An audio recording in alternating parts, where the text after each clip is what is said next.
Assalamualaikum warahmatullahi wabarakatuh.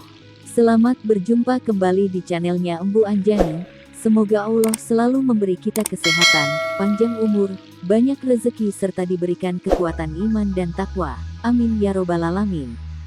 Saudaraku, sejatinya setiap orang tua pasti menginginkan anaknya tumbuh menjadi pribadi yang solih atau solihah. Dan seorang anak dituntut untuk tidak durhaka pada orang tuanya, karena ridho Allah tergantung ridhonya orang tua. Sifat durhaka adalah sifat yang tercela, dan bisa membuat seseorang menjadi berdosa. Sifat durhaka sering disematkan kepada anak-anak yang suka membangkang dan berperilaku tidak baik pada orang tuanya sering disebut anak yang durhaka. Namun siapa sangka, tidak hanya anak-anak yang bisa divonis durhaka, ternyata orang tua juga bisa disebut durhaka pada anak-anaknya. Berikut ini ada beberapa dosa orang tua terhadap anak yang harus dihindari bahkan sangat berbahaya jika dilakukan. Pertama, bersikap kasar.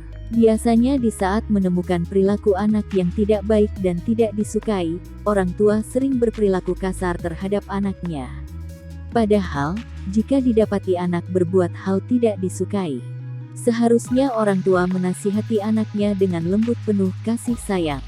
Bersikap kasar terhadap anak, itu sangatlah dibenci Allah. Dan Rasulullah pun melarang bersikap kasar terhadap anak apalagi sampai menghina atau mengeluarkan bahasa kotor, yang tidak pantas dilontarkan pada anak, bahkan memanggil anak dengan nama yang tidak sesuai dengan anak tersebut pun itu dilarang.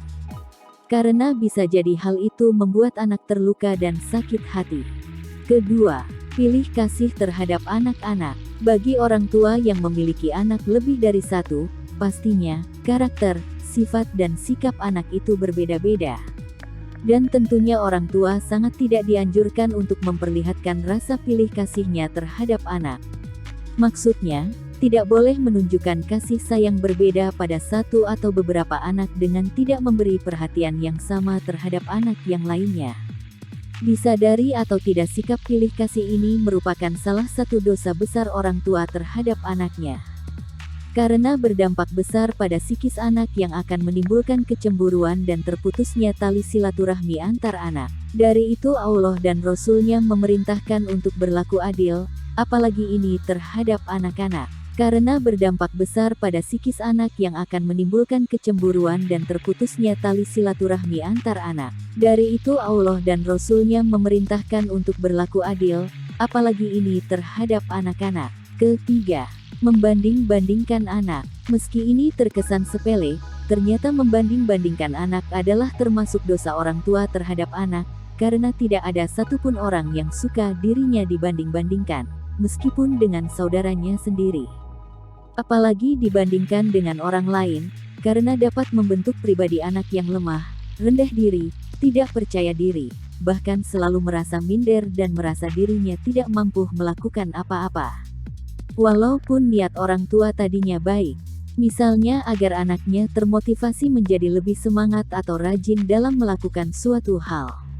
Padahal kan, tidak semua orang memiliki kemampuan yang sama, bahkan pada anak kembar sekalipun. Keempat, mengekang kebebasan. Membiarkan anak bermain adalah salah satu hal yang sangat penting dalam masa pengenalan lingkungan.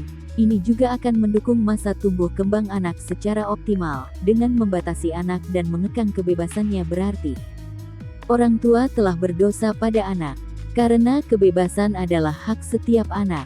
Daripada dikekang, alangkah lebih baiknya bila orang tua membimbing dan memberikan arahan, menunjukkan mana yang baik dan buruk, serta hal-hal yang diperbolehkan atau tidak. Dengan begitu, orang tua telah memberikan anak sebuah kesempatan untuk belajar dan mengekspresikan dirinya dengan baik. Kelima, mendoakan keburukan. Saudaraku, berdoa bukan hanya di setiap selesai mengerjakan ibadah saja, bahkan setiap ucapan yang keluar dari mulut orang tua semuanya bisa dikatakan sebagai doa. Kadang, tanpa sadar orang tua mendoakan keburukan pada anak. Seperti, di saat kesal atau marah karena anak tidak menurut atau berkelakuan tidak baik, disinilah pentingnya menjaga lisan. Apalagi sudah berstatus sebagai orang tua terlebih ibu, apa yang diucapkan mulut bisa menjadi doa dan lebih mudah dikabulkan. Maka ada baiknya, saat marah, Kita menarik waktu untuk sendiri, daripada mengomel, takutnya nanti tanpa sadar akan mengucapkan hal buruk bagi anak. Sudah banyak diceritakan kisah ucapan seorang ibu yang menjadi doa terhadap anaknya. Seperti kisah Alqamah, seorang soleh di zaman Rasulullah yang dikenal sakaratul mautnya susah dan hendak dibakar. Karena ibunya menganggap Alqamah durhaka, tidak lagi perhatian setelah menikah, sehingga si ibu sakit hati dan tidak mau memaafkan Alqamah. Keenam, tidak memberikan pendidikan. Bagi setiap orang tua ada banyak sekali tanggung jawab yang harus dipikul terhadap anak-anaknya. Tidak hanya memberikan sandang pangan dan papan saja, tetapi lebih dari itu, ada tanggung jawab moral yang sangat besar. Yaitu, memperhatikan otak dan hatinya, dengan memberikan pendidikan yang layak, mengajarkan adab Islam dan membimbing anak-anaknya dengan baik, sebab anak lahir dalam keadaan tidak mengetahui apa-apa. Dan disinilah tugas besar menanti para orang tua. Karena dengan memberikan pendidikan yang layak pada anak, orang tua telah bertanggung jawab atas masa depan sang anak itu sendiri. Baiklah saudara, itulah 6 poin dosa orang tua pada anak yang bisa saya paparkan di sini. Semoga dengan mengetahui hal ini, kita sebagai orang tua atau calon orang tua bisa menghindarinya dan mampu memenuhi segala tanggung jawab sebagai orang tua pada anak. Terima kasih banyak telah menyimak sampai akhir. Jangan lupa tekan tombol like dan subscribe-nya. Semoga Bapak dan Ibu terhindar dari menjadi orang tua yang durhaka pada anak, dengan cara memberikan kasih sayang dan memenuhi semua kewajiban orang tua. Dan semoga anak-anak kita tumbuh menjadi anak-anak yang soleh dan solehah. Amin ya robbal alamin. Sampai jumpa lagi di video berikutnya. Wassalamualaikum warahmatullahi wabarakatuh.